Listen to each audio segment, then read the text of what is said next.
So, welcome everyone, Samantha. Samantha, would you like me to call you Samantha or the usual Sammy that you like? Call me Sammy, like we usually do in our chats. Yeah, yeah. Sammy, Sam, cool.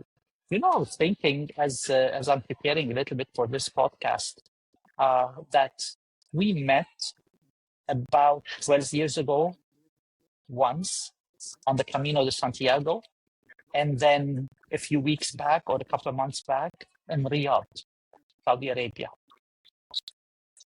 Yeah. And here we are on a podcast. Thank you very, very much for accepting to be my guest My on pleasure. deep dive Dardashat.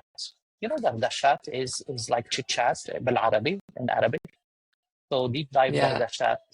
And hopefully we dig deep somewhere, in one of the conversations.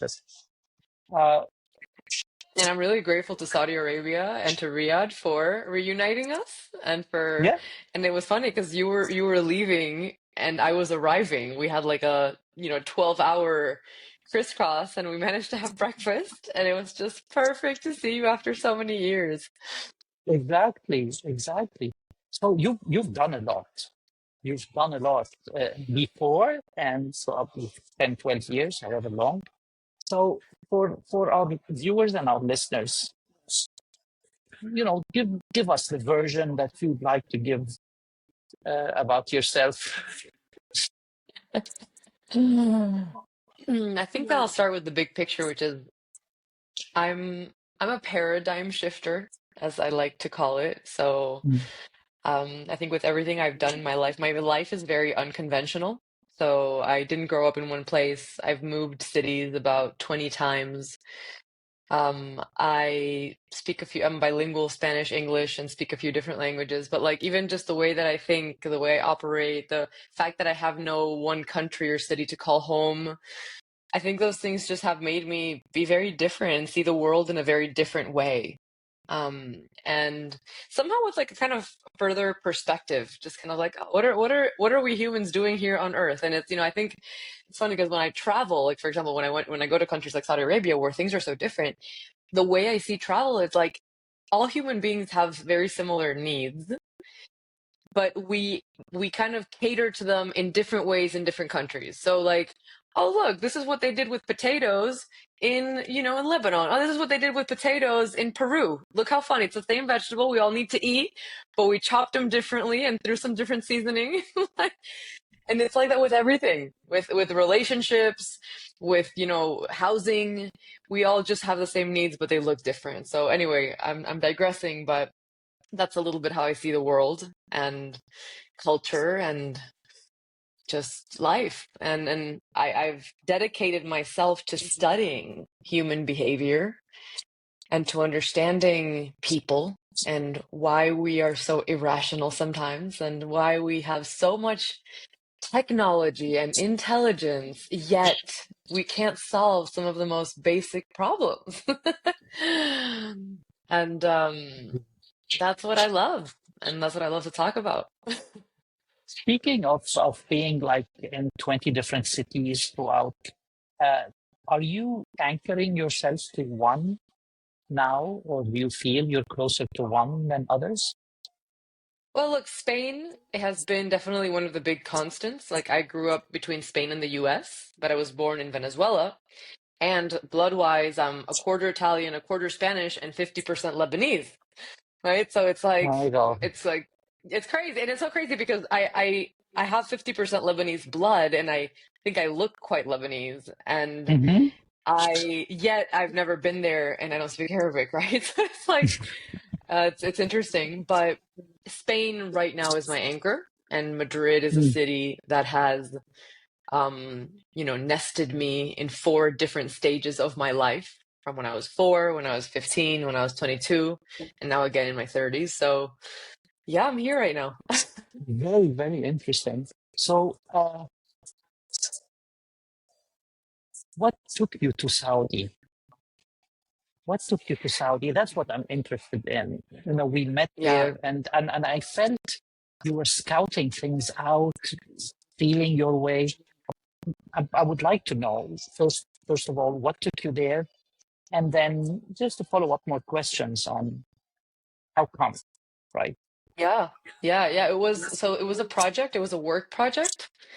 Last year with this big consulting company, we started doing these programs. So I write training programs for organizations, for universities, for my own academy. And so we wrote this beautiful program for one of the best universities in Riyadh. And after many months of waiting to get like background checks and all of that, finally in January, it happened, the actual delivery after writing the programs. So yeah, I did a lot of research. I was like, okay, what is this? And to be honest, I was a little bit like not I was not more scared than I was excited, but I think other people actually put a little bit of fear in me too. Like, oh, be careful, like, how it is over there, and especially me being this like unapologetic Latin, fiery woman.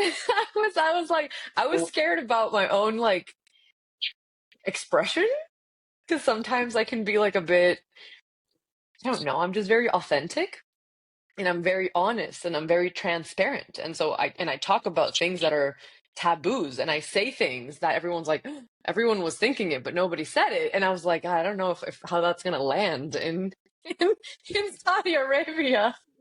Tell me tell me like one thing or an incident or Well, like no, I didn't actually like it didn't actually happen. It was more like the pre, and then you know, I hired this beautiful woman. It was great because then I got to meet her, Cheryl, who does a lot of cross-cultural training, and she gave me a little bit of the rundown, especially how it was like in universities, right?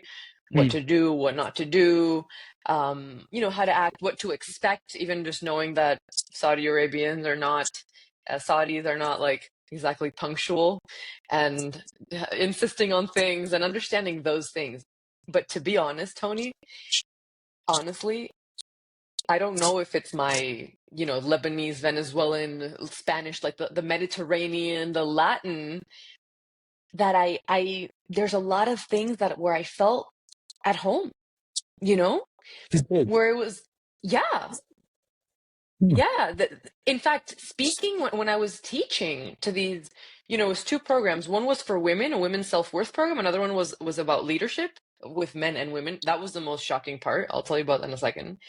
Mhm. But like with the women, when we were there, like I could feel also this like power in these women, and they were so strong and intelligent and capable, right? And I loved being there because I think we're as a civilization, as a planet, I think we're on a journey, and Mhm. I'm very connected to the journey of women in particular, and all the shifts that have happened in the last 100 years and how they've helped us and how they've been confusing and how they might have hurt us and all of that. And I think Saudi Arabia, it opened up so much in the last 5 years that it's like I feel that Saudi Arabia somehow is at the back of the train of the women's journey in Mhm. many ways, but Mhm. that's so beautiful because you get to see like in action the patterns every single woman has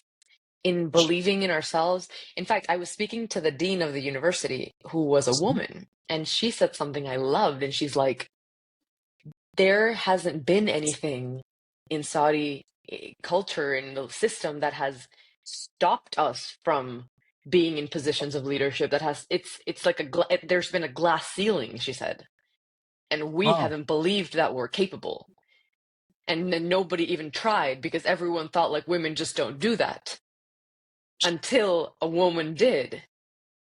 Hmm. And I was like, interesting. Okay, interesting. And how It's just does it interesting to hear that. when you said they're at the back of the train, does that mean they started late or what do you actually mean by that? Yeah, and it was a metaphor. And as I was saying it, I'm like, I don't know if that's the right metaphor, but what I mean is, I think in terms of rights and culture, because even if something is not embedded in the legal system, right? Like, even if it doesn't, the glass ceilings and the cultural expectations are still very real, right? Like if women don't do something in your country, in your family, in your place, like it's very difficult for you to be the first one that does it. So I think until 5 years ago, you know, around 2019, Hmm. I could I don't know, I would say, you know, and help me with the words here, but like Saudi Arabia was not the best place for women's voices to be heard and to thrive, and to women to feel empowered and capable and free and be able to be in positions of leadership and use their voice to, you know, affect change. That was not the place where women's rights and women's freedoms thrived. So in that they, if I could put a, you know, countries of the world, right, they're still like, they're still catching on to that wave. And I think with the 2030 vision, that is a lot of what's happening. It's like, Hmm. let's impulse the women also, you know, let's hold on, let's bring women up. And there's so many beautiful programs to make that happen. And in fact, it was beautiful because the women that I taught, they were, you know, I would say between ages 19 and 23. Oh, And they told, yeah, you know, university students. yeah. And they said, like, some of them said to me that because their adult life was in these 5 years of intense progress, they didn't feel maybe some of the stuckness, the repression that their mothers might have felt. They Yeah. feel they can do everything, even though, of course, what I work on is the psychological part where you still don't truly believe it, so you hold yourself back and all of that. But Uh-huh. yeah, yeah, And do you feel that there's, I mean, this, let's say this 19 to 23 year olds, the ones you saw, do you think they're moving fast enough to quote unquote catch up, if there's any catch up to be done, or they don't know any different? absolutely. No, no, they are on it. Like they are so, you know, you could tell they're like on it because now with the internet, it's also easy to see what's going on in the world, you know, and they knew about so many people internationally, locally. They were curious because it's about, for me, it was just seeing their, like their inner spark. And it was like they were curious and they were intelligent and they challenged me. And I loved that, you know? And we had these good discussions. And yeah, I think absolutely, absolutely they're on it. What would be the one takeaway, like the one lesson you picked up from them, or let's start with that one big takeaway. Well, it doesn't have to be big, but More than a takeaway, maybe it's a confirmation of the importance of these like safe spaces for women where, and when I mean safe, I mean where it's, we're asking them to share their voice and to look inside and like connect with their inner truth. I think I think, look, even though again the external systems are kind of like pushing us upwards, including Saudi Arabia, there's still that inner work where we still need like permission to be certain things and to say certain things. mm, And so yeah, I think that that's still very much needed, you know, everywhere, or particularly in Saudi Arabia. everywhere. And when we say we, you mean women? Yes, Okay. yes. How come? Why do you think that is so? Tony, you know, it's been thousands of years where women like didn't exist in the forefront of society. So we only existed kind of in the back, in the shadows, like in the home, in social part, but it was like men who were at the forefront of the world, right? Like the legal systems, the medical systems, like decision making, anything that was deemed to be a serious matter was dealt with by men, right? Money, financial systems, like women couldn't have bank accounts in a few decades ago, and maybe still in some part. No, maybe no, for sure still, because I've actually heard people on Instagram saying that women shouldn't vote because we don't have the intellectual capacity. Like, there's still people that think these things. Yeah, but there But are before also it was the people. norm. But before it was the norm. It was, How, yeah, I mean, how before? Yeah, I don't claim to know your space, the that space. But if we go maybe 100 years, you're right, 200 years, but maybe there were patches in the world where matriarchy systems were uh, prevalent. Do you know of any of those throughout history? yeah. Yeah, there were like many, many thousands of years ago. But also, I don't, for me, like, I don't, because even when we bring in patriarchy and then we bring in matriarchy, it's as if we had to choose one or the other. And I'm like, I don't believe in a system that revolves around like the man or the woman in particular, or one is the leader. I believe men and women are beautiful, like the feminine and the masculine are beautiful complements. And men have so many amazing necessary qualities that complement the amazing qualities that women have, and vice versa.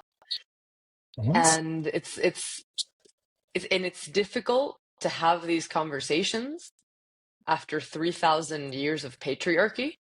That, and I say this with love. I don't say it with blame or, but the truth is that the last thousands of years of humanity, like the paradigm, speaking of paradigm shifting, has been around domination and war and protecting and dominating others in order to keep ourselves safe, right? And um that, I mean, I find that absolutely exhausting. I find that a very masculine way of thinking and existing and operating, and it's very fear-based, control-based, survival-based, right? And I do think that there is, I always say this, like, what would it take for a woman to declare a war, for a woman to say, yes, go in there and kill all of the mothers and children and rape them all and do go in there and attack.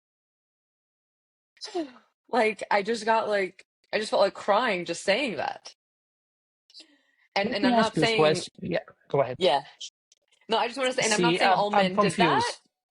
I'm Yeah, yeah, yeah. Okay, confused. okay. Tell me, Help tell me, me, tell me. help me clarify. So Yeah. you talk about the masculine, you talk about the feminine, and then you talk about men, and then you talk about women, and then you talk about the the negatives or the killing side and the control side. You portray that too. I don't know if it is the masculine or the men. So is there any difference? First of all, in your opinion? And I love the question. Okay, let's do it. So look, okay, this okay. is Let's peel it. Yeah. okay. How I see it, Okay. masculine and feminine are two forces of creation that make everything. The feminine is like the life, the energy, the unseen behind, and then the masculine is the matter, what you can actually see and touch. This is my understanding of feminine Okay. masculine energy, Okay. which exists in everything. Everything. You take your phone, you take you as human, you have this inner feminine that is like the life force, and then you have Mhm. like the physical body, right? And so um, both men and women have masculine and feminine energy because everything in existence does. And somehow, right? And this is a question I have. I don't have a clear, belief around it, but I think there's something about the relationship a man has to the masculine and the relationship that the woman has to the feminine that is a little bit more native. Like, it's kind of like the comfort Built in. zone. Built in. Exactly. It's sort of like, oh, as women, for example, nobody has to like teach us to how to give birth and how to be pregnant and how to host a child, and somehow birthing life and it growing is like a feminine intelligence that we have inside of us, and that also includes like nurturing the child and right, it's like these qualities that are built into us. It's Mhm. not that men don't have that, right, but it's a little bit different, the nativeness, the intuitiveness around it. And the same as men, this is something simple, right? But men, because the masculine is the material world, you know, I don't know many women who love to build things, who love to put the furniture up, who love to even take their computer to I know men that love to take the computer and take all the pieces apart and then put it back together. And this, again, this is just anecdotal, but most women I know, that's like their worst nightmare. They want a man to do that. And so the men are good at the material world, right? Like building the boat, like going and taking the army. And I'm just putting this in the war paradigm, but this is also for beautiful things. Building the house to protect Right. the people, to go into the world and make money and provide for the family, right? Right. It's also the amazing parts. And what I think is that in the last thousands of years, there hasn't been teamwork. It has been oriented towards the masculine. And the problem is that both the masculine or the feminine, without the integration of the other, is unbalanced. And I'm going to give you an example of just so we don't only see it for men, right? What does a man without integrated feminine energy look? Well, rigid, controlling. There's many things here. This is like a book I'm writing on this, right? So, but then with the women, it's the same. What does a woman look like? This is a complete exaggeration, and it's one example, but just so we have an example, a Yeah. woman without her masculine energy. I'm going to give you an exaggeration here. She's all over the place. One moment she's happy, the other moment she's crying. She's like, you don't love me. And there's drama. There's like complete chaos. There's absolutely no order to what's going on. She's unable to keep herself safe. She wants one thing one day, the next day do it. So I'm just putting it because we also don't want a system. I'm not saying the feminine is better than the masculine. We do not want Of a course thing you're not. polarized. Of course we're not, are we now? No, we're No, not. no, We're absolutely not. okay. Okay, good. Absolutely not. But Okay. what does it look like when a man is in touch with his feminine? And so that means that he's also in touch with his internal world, with his emotions, right? He's in touch with his own intuition. That means he can also relate with the women's feminine and intuition and Mm. softness and creativity. And the same is with the woman who's in touch with her masculine. She can then also honor the structure and honor um the sense of, duty, for example, the order that is needed in certain moments, right, to be able to move forward and not just be and again, I'm not saying all women are like this at all. I'm saying Yeah, that's yeah. what the energies are like when we're polarizing in one of the two extremes. Speaking of talking and opening up, you know, women and now feminine women, I'm not confusing, just when women get together, they sit in a circle and they talk for an hour or two. And when they're done, it's the therapy session is over and everyone goes home happy, lighter, for the most part. Men, uh, it's usually shoulder to shoulder. They're solving a problem, they're building something. And at the beginning, no deep talk happens, but after a while, they start, throwing some tidbits and nuggets of deep nuggets to share with each other. Or they sit around a fire, probably with, either smoking or doing something. So it's a different approach to opening up and discussing amongst themselves, right? Now, um, I'm glad you clarified between the feminine and the masculine and the men and the women, and it's a mix. It's a mix. Going back, you rubbed me the wrong way a little bit when you were mentioning that, it's been thousands of years. I'm not sure if it's thousands of years. I tried to give you a hint. Maybe it's not as bad as one sees it. Maybe the women had a major role, but you're right, it wasn't the prominent role, right? You had Antony and Cleopatra during the Pharaoh times. Now, whose role was more important? And we hear about this story. Is it just because history tells us the story, or how true was it?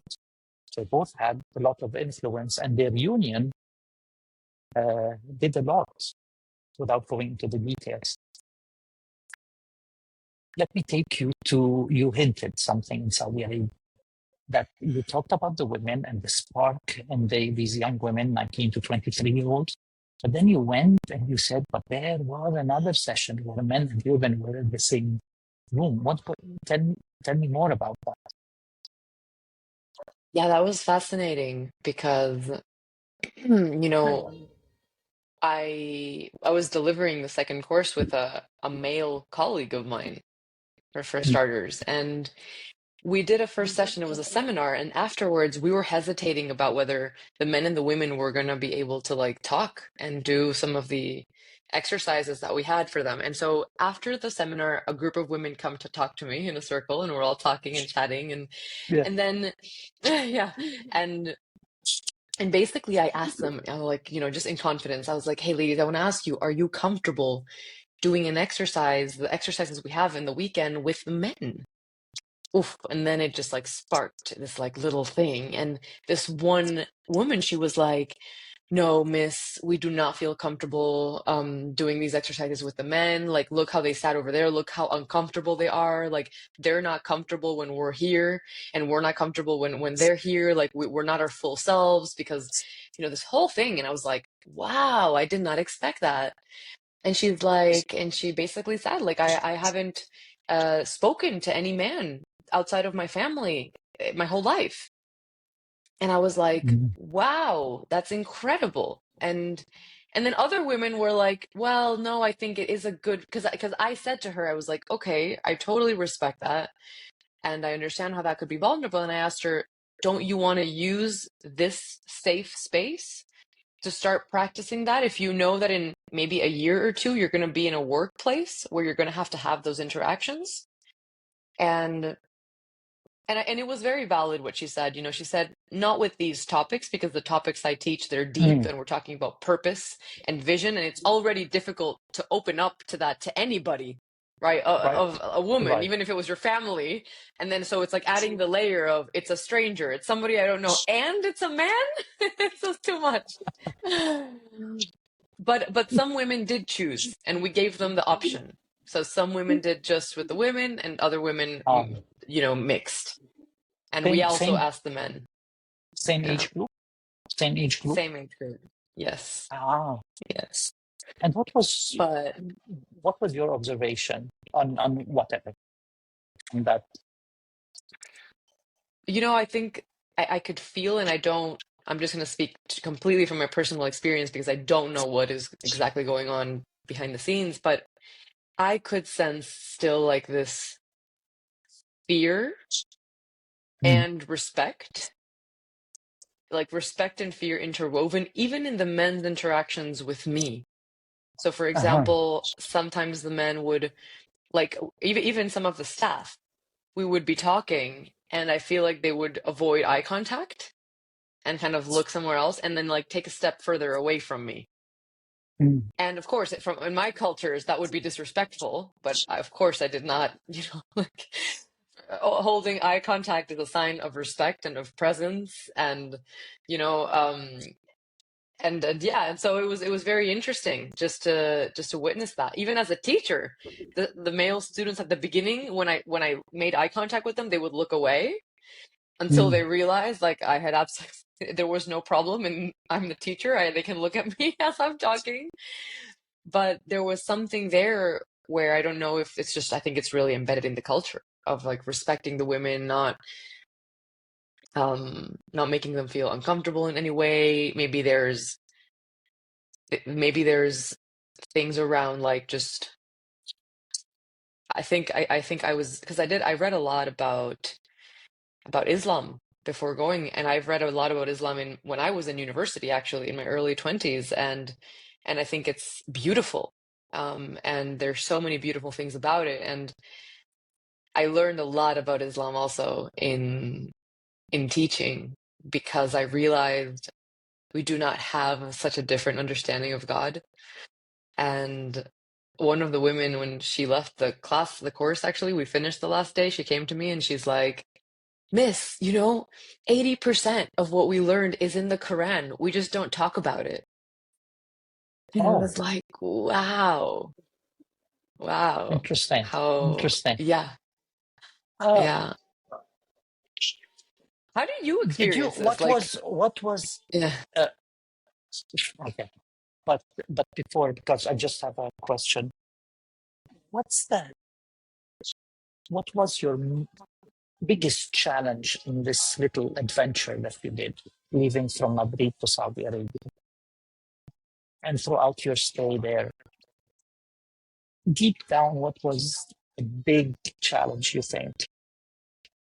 Was there one? yeah. I think it was like there was my sense of safety. Mhm. Physical safety? I, well, I knew Saudi Arabia was very safe, Yeah. but there's something about like when you're in a country that has such a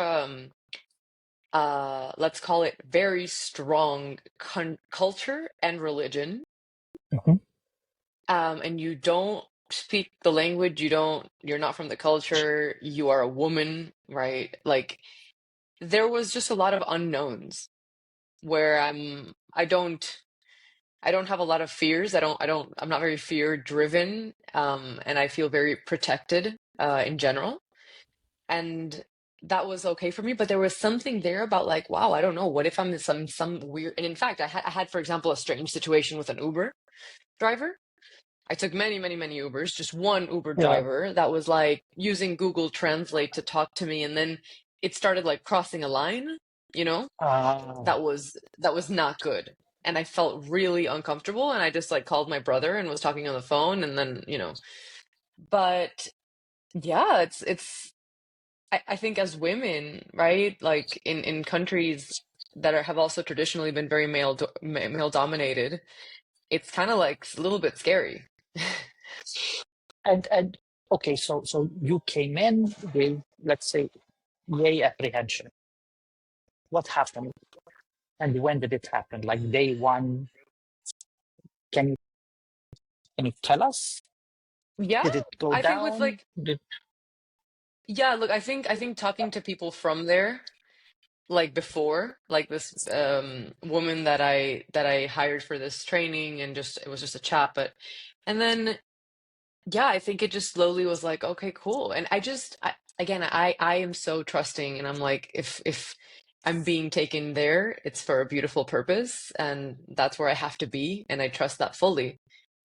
Um, and I think I just yeah, from the moment I landed, I was like, okay, and actually you were the first like friendly face that I saw when I after arriving. yeah, we signed you up. Yeah, Yeah, yeah. and you I spent two think three like weeks there, right? You spent two yeah, three weeks three there. three full Mm. weeks.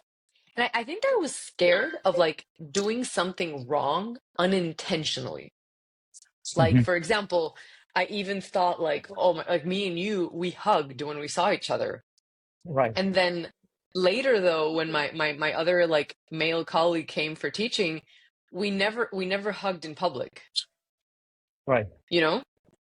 Mm. Like I didn't even think about that before, but then I kind of saw, and then these like, and I'm so affectionate. Like I'm such a like The a Latin toucher, you, and yeah, and I put my the hand on Lebanese like you. people's backs. Yeah. So I was like scared to do something wrong just by being me. That was like my biggest fear. But look, it didn't happen. I felt good. I felt um there were some communication issues sometimes. Like it was difficult to communicate, but what we managed. And I felt really safe overall. Like really safe Good. overall. Yeah. Good, I, good. I hope I have a really good reason to go back again soon.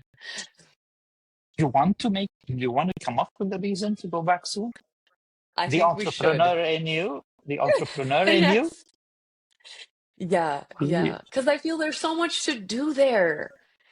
There's like they're excited about the world and about life and thirsty about like what we've been doing in the West and I feel there's like yeah, a lot of amazing things we could bring in. Hmm. So are your businesswoman engine starting to cylinders start to fire up regarding that Yeah? part, or Yeah, yeah. I'm talking with a couple of companies also there to see. I still have this part where I'm gauging like, am I too much for some, what is too but I don't. much? What is too much? Tell me, what is too much when you say I'm a little bit too much? Well, for example, in company culture, when we talk about like, I do masculine feminine integration in organizations, and that requires difficult conversations sometimes. And that Hmm. requires subjects that, again, are not very welcome in corporate culture, which is vulnerability and empathy and courage, right? And that is what is for me required in order for leadership to go from into this new paradigm of conscious leadership, where leadership is not a position, but it's a mindset, Hmm. and leadership is connected to the human, starting with self-leadership, and it's connected to the human beings, right, Hmm. around you. It's not just about driving $1 billion in revenue, and it's not just about external metrics, but there's also internal metrics involved. And not all people in positions of authority are ready for those conversations, so that could be too much for some people, and that's totally okay. No, as you're explaining this, I was wondering if you go into a corporation or company. We don't have to say 10,000 people corporation, but some sort of company in the West, and you do the masculine feminine integration work, and you go to Saudi Arabia, right? And Saudi Arabia is slightly delayed, but going very, very fast on everything. How different do you think your approach may be on the feminine masculine integration part? From the very little you know about Saudi Arabia specifically and your 3 week experience there. Okay, I'm gonna say something crazy right now, but But that's what we like. Crazy. Go. I don't know why, but there's something about the the social and religious component that I actually think makes all of this work easier. Mm. And so, because for example, in the United States, let me put like another polar Yeah. opposite, right? Of like, Yeah.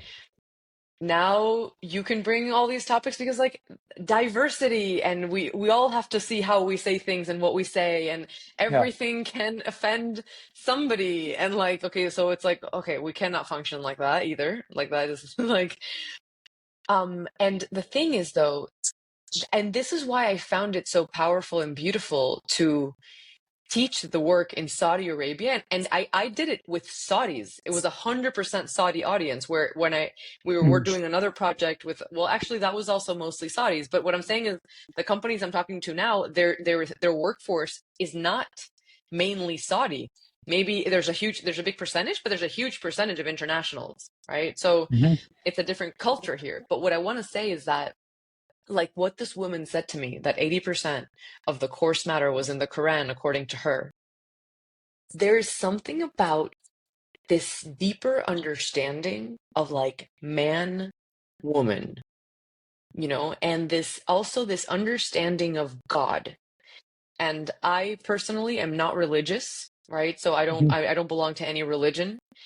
And um the fact that we could talk about God and have a shared understanding and understand that, and this is something I'm gonna bring in here. Like, the more I read about the Quran, the more I was like, and this is something I talked with the students. I was like, why do we leave things like compassion out of the workplace? You know, is it like, oh no, God only exists like after work? Do you know what I mean? Like, no. And the rest business is business, right? Exactly. Exactly. Yeah. And this is the compartmentalization we've done in leadership. It's like, no, at work I have to show up. This is what a leader means, and I'm authority, and people have to respect me. And really, what I'm hearing is like your ego is leading, and you need to feel important, and nobody can challenge you. And what kind of leader is that? Right? Like, you're in service to yourself and your own self-importance and your own reputation and grandiosity, and that is not a leader.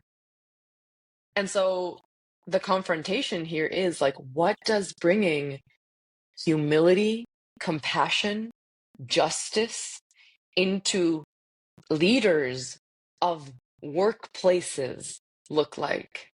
What does it Mm. look like for a leader, for a person in a position of authority to look inwards? And instead of feeding their own ego and instead of feeding their own position and importance and reputation, they're like knowing their humanity and saying, well, how can I serve others better?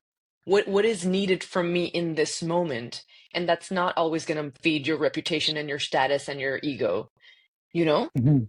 Yeah, I know. Yeah. Yeah, well, you know. So this is a very interesting challenge. And is that what you Especially, work on? Yeah, go ahead, go ahead. yeah, yes, that is exactly what I work on. But what is interesting for me about Saudi Arabia is that I see Yeah. this dichotomy, this that Mhm. I it's a paradox that I would like to, I don't know, talk about, help bridge, if that's something that I can is even in my abilities or capacity. But it's that, how can, like, being so religious and putting so much importance on status and reputation. Do you know what I mean? Yeah. I don't know if it's like, for me, And that's another these angle. That's things, another yeah, that's another axis altogether. But probably the first challenge or issue is going into a historically dichotomous, clearly defined roles of men and women. Masculine, feminine, I'll leave it up to you to play with that. But maybe I subscribe to your gut feeling is it might be easier to work the male female integration in such a system rather than in a much more fluid system that has been fluid for decades. And maybe you don't have a big window to work on this because a country like Saudi Arabia is moving very, very fast into integrating pragmatically, whether it's in the workplace or whatever. So, yeah, you made me think about this also. You made me yeah, think about it. yeah, it's interesting. So, what's your next mission in Saudi if we were to wrap up? Not necessarily, or what would you like to be working on over there? Yeah, I think I'm asking myself that question, like, in my life in general, in this new stage here back in Mhm. Europe and in this part of the world.